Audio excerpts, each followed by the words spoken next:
সাল্লাল্লাহু আলাইহি ওয়াসাল্লাম ইন্নাল্লাহা লা ইয়ানজুরু ইলা সুওয়াদিকুম ওয়া আমালিকুম ওয়ালাকিন ইয়ানজুরু ইলা কুলুবিকুম। আমার আপনার হাবিব বিশ্বনবী রাহমাতুল লিল আলামিন তার উম্মতকে জানিয়ে দেন, আমার উম্মত, আল্লাহ রাব্বুল আলামিন তোমার বাহ্যিক চেহারাকে দেখে না, তোমার বাহ্যিক কোন অবস্থাকে দেখে না, তোমার বাহ্যিক কোন কাজকে আল্লাহ তাআলা দেখে না। আল্লাহ রাব্বুল আলামিন দেখে তোমার কলবের অবস্থা এবং তোমার আমলগুলো আল্লাহ তাআলা দেখে। আল্লাহ তাআলা আমার আপনার আমলের সলিহাগুলো দেখবেন, আমার কলবের অবস্থাটা দেখবেন। আমি যে আমলের সলিহাগুলো করতেছি এটা কি মানুষকে দেখানোর নিয়ত কিনা, আমার আমলের ভিতরে কোনো গায়রুল্লাহ ঢুকাইলাম কিনা, আমার আমলের সলিহার ভিতরে মানুষকে আমি দেখানোর নিয়ত করলাম কিনা। আল্লাহ রাব্বুল আলামিন বান্দাদের কলবের ইরাদাকে নিয়তকে দেখেন, তাদের ইচ্ছাকে আল্লাহ তাআলা দেখেন। আল্লাহ রাসূল বলেন, আল্লাহ রাব্বুল আলামিন তোমার বাহ্যিক অবস্থাকে দেখে না, তোমার আর্থিক অবস্থাকে দেখে না, তুমি কয় টাকার মালিক কিনা, কোটিপতি কিনা, আল্লাহ তাআলা এদিকে তাকান না। তাহলে রাসূলের হাদিস পরিষ্কার, একজন রাস্তার ফকির মিসকিন যদি তার কলব পরিষ্কার থাকে, আমলে সলিহা থাকে, নেক আমল থাকে, তাহলে এই বান্দার দাম আল্লাহ তাআলার কাছে অনেক বেশি। আল্লাহ তাআলার কাছে এমন বান্দার দাম অনেক বেশি। হযরত বিলাল হাবশী রাদিয়াল্লাহু তাআলা আনহু একজন কালো সাহাবী ছিলেন, একেবারে চেহারা তেমন সুন্দর ছিল না, একেবারে বিশ্রী আকৃতি ছিলেন, কিন্তু হযরত বিলাল রাদিয়াল্লাহু তাআলা আনহু আমল এবং কলবটা এত পরিষ্কার ছিল, এত সুন্দর ছিল। হযরত বিলাল রাদিয়াল্লাহু তাআলা আনহু রাসূলের আরবীর কাছে অনেক প্রিয় ছিলেন, আর রাসূলের আরবী হযরত বিলাল রাদিয়াল্লাহু তাআলা আনহুর কাছে অনেক প্রিয় ছিলেন, অনেক প্রিয় ছিলেন। ফাতে মক্কা যখন বিজয় হয়ে যায়, মক্কা যখন বিজয় হয়ে গেল, রাসূলুল্লাহ সাল্লাল্লাহু আলাইহি ওয়াসাল্লামের নিয়ন্ত্রণে আসলো।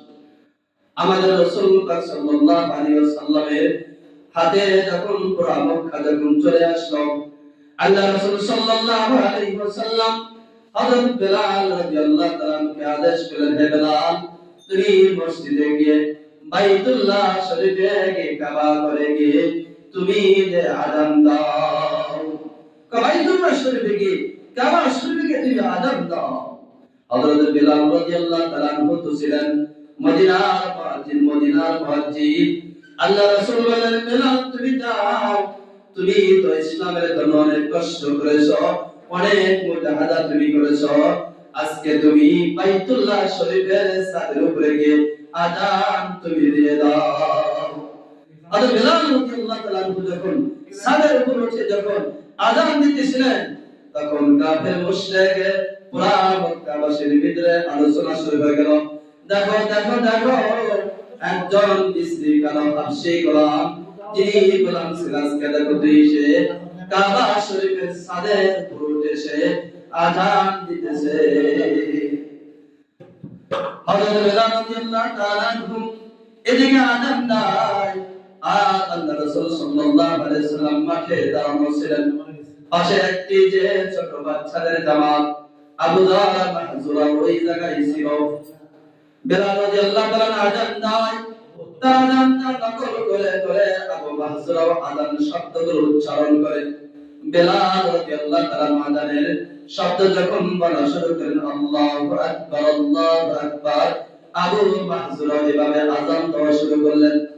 বিলালের আযান যখন শেষ হয়ে যায়, আল্লাহ রাসূল সাল্লাল্লাহু আলাইহি ওয়াসাল্লাম যখন বিলালের আযান শেষ হওয়ার পরে ওই ছোট বাচ্চাদের জামাতের কাছে তিনি চলে গেলেন।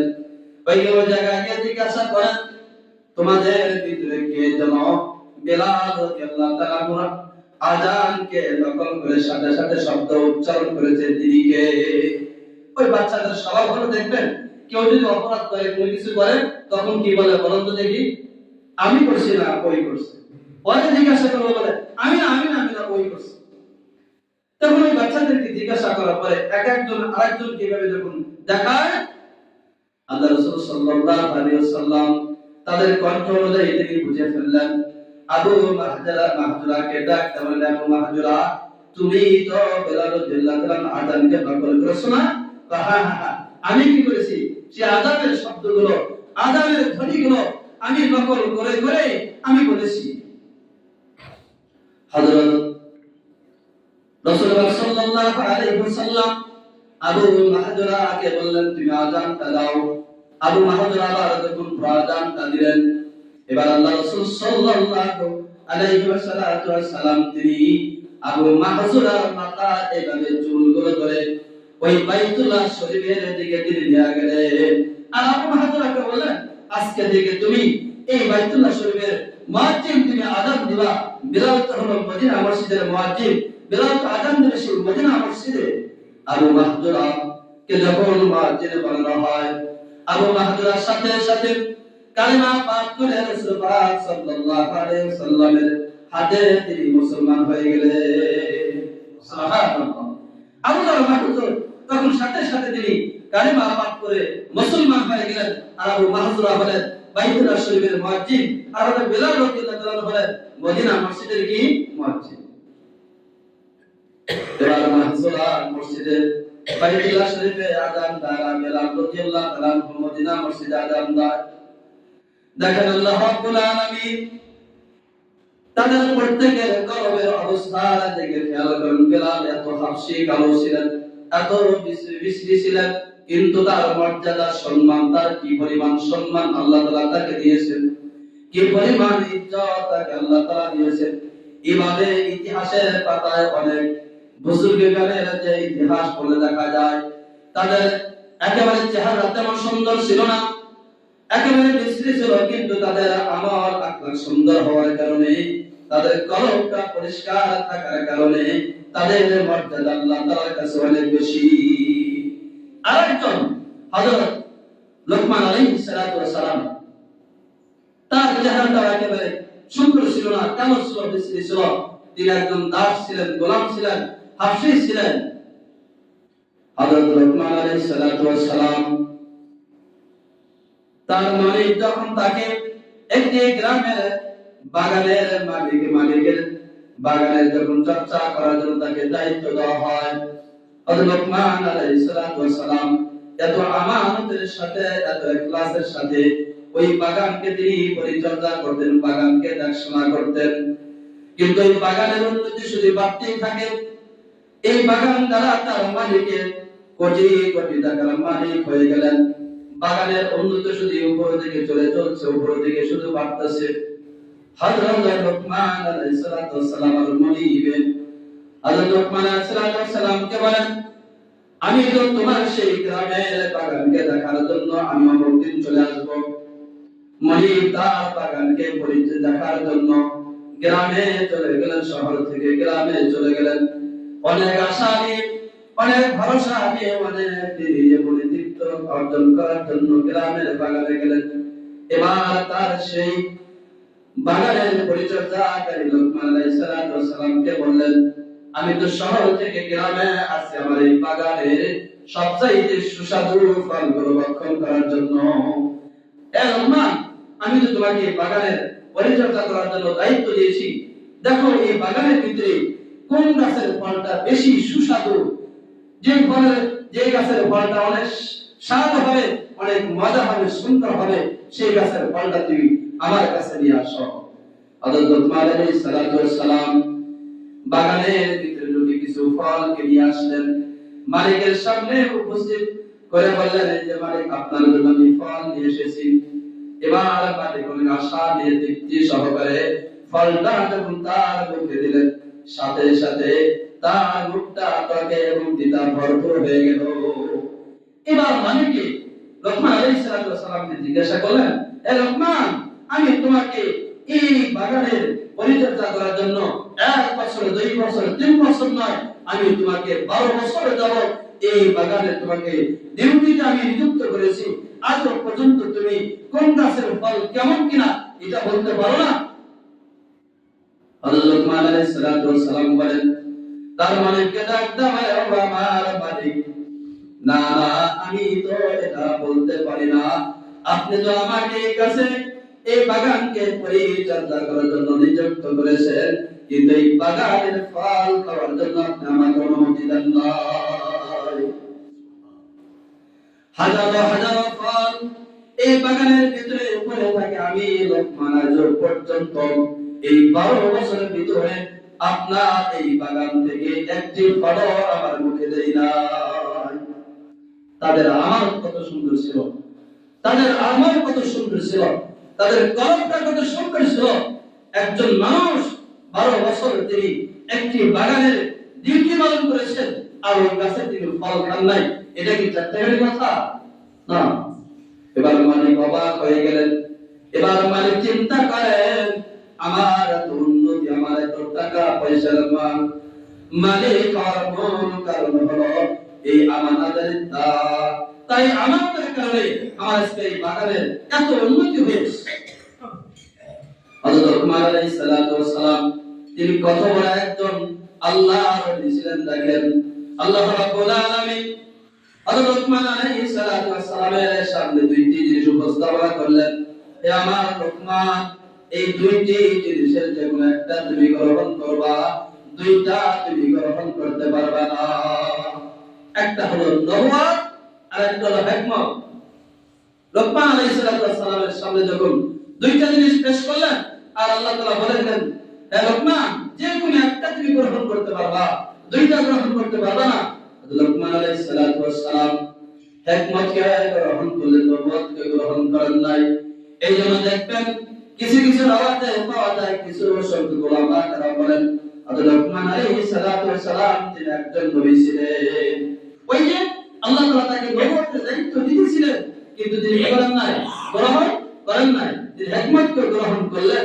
আল্লাহ তাআলা কোরআনের আয়াতে বলেন, ওয়ালাকাদ আতাইনাল লুকমানাল হিকমাতা আনিশকুর লিল্লাহ। আমি হযরত লোকমান আলাইহিস সালামকে হিকমত দান করেছি। লোকমান আলাইহিস সালামকে আল্লাহ তাআলা বলেন, হে লোকমান, আমি তোমাকে হিকমত দান করেছি, তুমি কৃতজ্ঞ হও, তুমি কৃতজ্ঞতা আদায় করো। ওয়া মান ইয়াশকুর ফাইন্নামা ইয়াশকুরু লিনাফসিহি। আর যে ব্যক্তি কৃতজ্ঞতা বা কৃতজ্ঞ হয়, শুকরিয়া আদায় করে, একমাত্র সে নিজের জন্য সে শুকরিয়া আদায় করে। আল্লাহ তাআলা তাকে কি দান করেছেন? হিকমত দান করেছেন। হযরত লোকমান আলাইহিস সালাম আল্লাহ তাআলা তাকে যখন সন্তান দান করলেন, সন্তানকে মানুষ বানানোর জন্য, সন্তানকে আদর্শ বানানোর জন্য তার মূল টার্গেট ছিল আমার সন্তানকেও কিভাবে একজন দিনদার বানানো যায়, একজন নেককার বানানো যায়। প্রত্যেকটা বান্দার ক্ষেত্রে তো প্রত্যেকটা শিশুর জন্য তার জীবনের সর্বপ্রথম মাদ্রাসা হলো মায়ের কোল। প্রত্যেকটা সন্তানেরই সর্বপ্রথম মাদ্রাসা হলো বাবা মার কোল, বাবা মার কাছে। ওই শিশু অবস্থায় যতদিন থাকবে, এটা হলো সন্তানের জন্য সবচেয়ে বড় মাদ্রাসা। দেখবেন ছোট সন্তানেরা আপনাকে যাই করতে দেখবে সেটাই সে করার জন্য ওইভাবে করতে চাবে, কারণ বাচ্চারা তো বাপ মার দেখা অনুযায়ী তারা কাজগুলো করতে চায়। এজন্য আমি যদি আমার সন্তানের সামনে রাস্তার পাশে যদি দাঁড়াইয়া প্রস্তাব করি, তাহলে আমার সন্তান তো আমাকে দেখে দেখে ওইভাবে দাঁড়ানো প্রস্তাব করা শিখবে।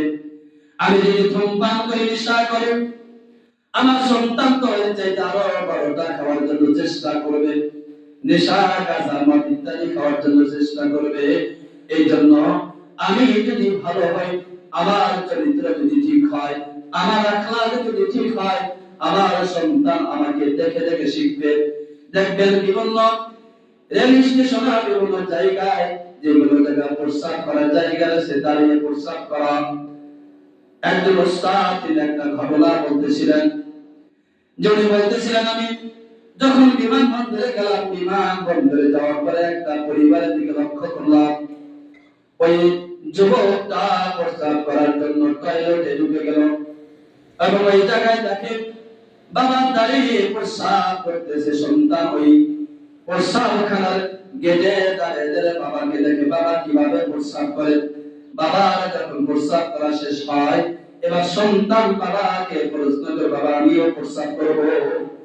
এবার বাবা জবাব দেয়, এই জায়গা তুমি কিভাবে প্রস্রাব করবা, বা তুমি যেভাবে প্রস্রাব করছো আমি সেভাবে প্রস্রাব করবো।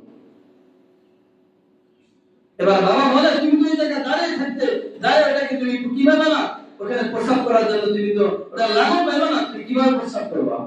কয় না আমি এটা বুঝি না, আপনি যেভাবে প্রস্রাব করছেন আমাকে সেভাবে প্রস্রাব করতেই হবে। এবার বাবা তার সন্তানকে হাতের উপরে দাঁড় করায় ওই প্রস্রাবখানায় দাঁড়িয়ে প্রস্রাব করায়। কোথা থেকে শিখছে ভাই? বাবার কাছ থেকে শিখছে। এই জন্য আমার প্রত্যেকটা কাজ হবে সতর্কতামূলক। আমি বিড়ি খাই, সিগারেট খাই, আমার ছেলের সামনে আমি বাসায় বসে আমার সন্তানের সামনে আমি ধূমপান করি, আমার সন্তানও শিখবে আমার আপনার মতো ধূমপান করা। এই জন্য সন্তানের সামনে প্রত্যেকটা কাজ আমার আপনার একেবারে সতর্কতা করতে হবে, যেন আমার সন্তান যেন আমার থেকে যেন না শিখতে পারে। হযরত লোকমান আলাইহিস সালাতু ওয়াস সালাম তার সন্তানকে সর্বপ্রথম শিক্ষা দিলেন, ইয়া বুনাইয়া আকিমুস সালাহ। আল্লাহ রাব্বুল আলামিন কোরআন শরীফে বলেন, ইয়া বুনাইয়া আকিমুস সালাহ। ওই লোকমান আলাইহিস সালামের নসিহত করে আল্লাহ তাআলা কোরআন শরীফে কি করেছেন? উল্লেখ করছেন না? করছেন। এজন্য লোকমান আলাইহিস সালাম যখন সন্তানকে নসিহত করতেন, সর্বপ্রথম নসিহত, ইয়া বুনাইয়া আকিমুস সালাহ, হে আমার সন্তান, তোমার জীবনের সর্বপ্রথম কাজ হবে আল্লাহ তাআলার হুকুমকে, নামাজকে যথাযথভাবে তুমি কায়েম করো। قال عمر بن الخطاب رضي الله تعالى عنه, হযরত ওমর ইবনে খাত্তাব রাদিয়াল্লাহু তাআলা আনহু বলেন, লা ইজ্জা ফিল ইসলাম মান তারাকা সালাহ। হযরত ওমর রাদিয়াল্লাহু তাআলা আনহু বলেন, ওই ব্যক্তির জন্য ইসলামের কোনো অংশ নাই, কোনো জায়গা নাই, মান তারাকা সালাহ, যে ব্যক্তি নামাজকে তরক করে, নামাজকে ছেড়ে দেয়, ওই ব্যক্তির জন্য নামাজে তার ইসলামের কোনো অংশ নাই। আল্লাহ রাসূল বলেন, قال رسول الله صلى الله عليه وسلم بادروا أولادكم بالصلاة عند ست سنين। আল্লাহ রাসূল বলেন, যখন তোমার সন্তানের বয়সটা যখন 6 বছর হয়ে যাবে, তখন তুমি তোমার সন্তানকে নামাজ পড়ার আদেশ করো। ওয়াজিবু আলাইহিম আলাল ফিতরি ইনদা আশারা সিনিনা। আল্লাহ রাসূল বলেন, আর তোমার সন্তানের বয়সটা যখন 10 বছর হয়ে যাবে, তখন তোমার সন্তানকে মারপিট করে মসজিদে পাঠাও, নামাজ পড়াও। 6 বছর বয়সে নামাজ আদেশ করো, ইনদা সিত্তি সিনিনা। আর যখন 10 বছর বয়স হয়, ইনদা আশারা সিনিনা, ইনদা আশারা, যখন তার 10 বছর বয়স হয়ে যাবে, তখন তাকে প্রয়োজনে মারপিট করে নামাজ পড়ানোর কথা, নামাজের জন্য মসজিদে পাঠাতে হবে, নামাজ পড়ার ব্যবস্থা করতে হবে। কিন্তু আজকে তো আমরা আমাদের সন্তানকে তো সেভাবে আমরা শাসন করি না। এই জন্য দেখা যায় সন্তানের বয়স যখন 12 থেকে 15 বছর হয়ে যায়, ওই সন্তান পিতা মাতার কোনো কথা শোনে না। এমনকি ওই সন্তান তার পিতাকে হত্যা করে ফেলে, তার মাকে মারধর করে, বাড়িতে কারো কথা সে শোনে না। এটার পিছনে মূল কারণ হলো ওই বাবা মা। বাবা মার শাসন ছিল না, বাবা মার তরবিয়ত ছিল না, বাবা মার কোনো কিছু তার সন্তানের পিছনে কোনো ত্যাগ স্বীকার ছিল না। দেখেন আর আপনার ইতিহাস দেখেন, ইতিহাসে দেখেন বড় বড় সাহাবী কিরাম, আনাস রাদিয়াল্লাহু তাআলা আনহু, হযরত যায়েদ রাদিয়াল্লাহু তাআলা আনহু, তাদের ইতিহাস করে দেখেন, তাদের ইলম অর্জন করার পিছনে, তাদের এত আখলাক আর সাহাবী হওয়ার কারণে তাদের পিছনে তাদের মা বাবার কুরবানি দেখেন। হযরত বাইজিদ বুস্তামি রাহমাতুল্লাহ আলাইহির পিছনে তার মা দেখেন কত পরিশ্রম, তার মেহনত। হযরত বাইজিদ বুস্তামি রাহমাতুল্লাহ আলাইহিকে এক মাদ্রাসা নিয়ে ওস্তাদের কাছে বলে, ওস্তাদ আমার সন্তান যেন আপনার কাছে আমি দিয়ে গেলাম আমানত হিসাবে, আমার সন্তানকে আপনি ইলম তরবিয়ত শিক্ষা দিবেন, আমার সন্তান যেন আলেম না হয় আমার বাড়িতে না যায়। আমি আলেম হওয়ার আগে আমার সন্তানের আমি চেহারা দেখতে চাই না, এই জন্য আমার সন্তান যেন আলেম না হওয়া পর্যন্ত যেন আমার বাড়িতে না যায়। এবার বাইজিদ বুস্তামি রাহমাতুল্লাহ আলাইহি সম্পর্কে জুনায়েদ বাগদাদি রাহমাতুল্লাহ আলাইহি বলেন তিনি একজন এমন একজন আল্লাহর ওলি ছিলেন, তিনি এমন একজন আল্লাহর ওলি ছিলেন যে ফেরেশতাদের মাঝে হযরত জিবরাইল আলাইহিস সালাতু ওয়াস সালাম যেমন বাইজিদ মুস্তামি রাহমাতুল্লাহ আলাইহি ওলিদের মাঝে তেমন এমন একজন আল্লাহর ওলি ছিলেন। তার মা বাইজিদ মুস্তামিকে মাদ্রাসার ওস্তাদকে বললেন, আমার সন্তান আলেম না হওয়া পর্যন্ত আমার বাড়িতে যেন না যায়। এবার বাইজিদ মুস্তামি রাহমাতুল্লাহ আলাইহি যখন হাজ্জ শুরু করে দিলেন, কয়েক পারা মুখস্থ করার পর ওস্তাদের কাছে দরখাস্ত দেয়, ও আমার ওস্তাদ, আমার বাবাকে আমার দেখতে মনে চায়, আমার মার কাছে আমার দেখতে মনে চায়, আমার বাবাকে আমার দেখতে মনে চায়, আপনি একটু আমাকে ছুটি দেন। ওস্তাদ বলে না, তার মায়ের উদ্দেশ্য এত তাড়াতাড়ি বাড়িতে পাঠালে হবে না। বাইজিদ মুস্তামিকে বলেন, তুমি যখন 22 থেকে 23 পারা যখন মুখস্থ করতে পারবা তখন আমি তোমাকে ছেড়ে দেব বাড়ি যাওয়ার জন্য। বাইজিদ মুস্তামি রাহমাতুল্লাহ আলাইহি কে যখন একটা সীমানা বলে দিলেন, বাইজিদ মুস্তামি রাহমাতুল্লাহ আলাইহি এর চাইতে আরো বেশি মুখস্থ করার পর ওস্তাদের কাছে দরখাস্ত দেয়, ওগো ওস্তাদ জি, এখন তো আমি বেশি মুখস্থ করে আমাকে বাড়িতে যাওয়ার অনুমতি দান। ওস্তাদ ছুটি দেওয়ার পরে বাইজিদ মুস্তামি রাহমাতুল্লাহ আলাইহি বাড়ি চলে গেলেন। বাড়িতে যখন যাওয়ার পথে অনেক দূর থেকে মা খেয়াল করলেন তার সন্তান বাড়ির দিকে আইতেছে। এবার মা দরজায় ঘরের ভিতরে গিয়ে ঘরের দরজা লাগায় দেয়। এবার সন্তান দরজায় সে দরজা আওয়াজ করে আর মাকে ডাকতে বলে, ওগো মা, আপনার সন্তান বাইরে তো আপনার ঘরের দরজায় দাঁড়ানো, আমি তো আপনার ঘরের দরজায় দাঁড়ানো, আপনি দরজাটা খুলেন, আমি আপনার চেহারাটা দেখবো। এবার বাইজিদ মুস্তামি রাহমাতুল্লাহ আলাইহি এমন করুণা মাখা আওয়াজ শুনে মার দিল দেখেন কত মুজাহিদ, কত শক্ত সন্তানকে মানুষ করার জন্য। এবার মা ভিতরে থেকে জবাব দেয়, আমার সন্তান তুমি না, আমার সন্তান আলেম না হওয়া পর্যন্ত আমার কাছে আসতে পারে না, তুমি আমাকে বিরক্ত করো না, যাও তুমি চলে যাও। এবারে সন্তান বারবার চেষ্টা করার পর মা দরজা খোলে না। সন্তান এবার বুঝতে পারলে না না, আমি আলেম না হওয়া পর্যন্ত আমার মা আমার সাথে দেখা দিবে না। এই অবস্থা নিয়ে বাইজিদ মুস্তামি আবার মাদ্রাসার দিকে চলে গেলেন মাকে না দেখে।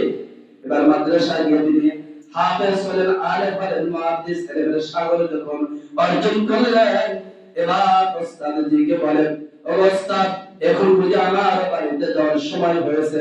ওস্তাদ বলে, হ্যাঁ, তোমাকে আগামীকাল এলেমের দস্তরা তোমাকে আমি মাথায় বেঁধে দিব। এলেমের জন্য তোমাকে যে এলেম কষ্ট মুজাহিদা করা অর্জন করেছো সেই দস্তর তোমাকে আমি তোমার মাথায় বেঁধে দিব। আর বাইজিদ মুস্তামি রাহমাতুল্লাহ আলাইহি মাথাকে পাগড়ি পরানোর জন্য ওস্তাদ পাগড়ি কিনে নিয়ে আসলেন। আগামীকাল তাকে পাগড়ি পরানো হবে। রাত্রিবেলা ওস্তাদ স্বপ্নে দেখেন আমার নবী বিশ্ব নবী রাহমাতুল্লাহ আলাইহি দিকে স্বপ্নের যুগে দেখে, রাসূল তাকে স্বপ্নে দেখায় যে বাইজিদকে শুধু এলেমের পাগড়ি পরালে চলবে না, তাকে আরিফের মারিফাতেরও তাকে পাগড়ি পরাইয়া দিও এবং সাথে সাথে তাকে খেলাফতটাও তাকে দান করে দিও, তাকে খেলাফতের দান তুমি তাকে করে দিও। আজ বাইজিদ মুস্তামি রাহমাতুল্লাহ আলাইহি তার মা কত কষ্ট মুজাহাদা করেছেন।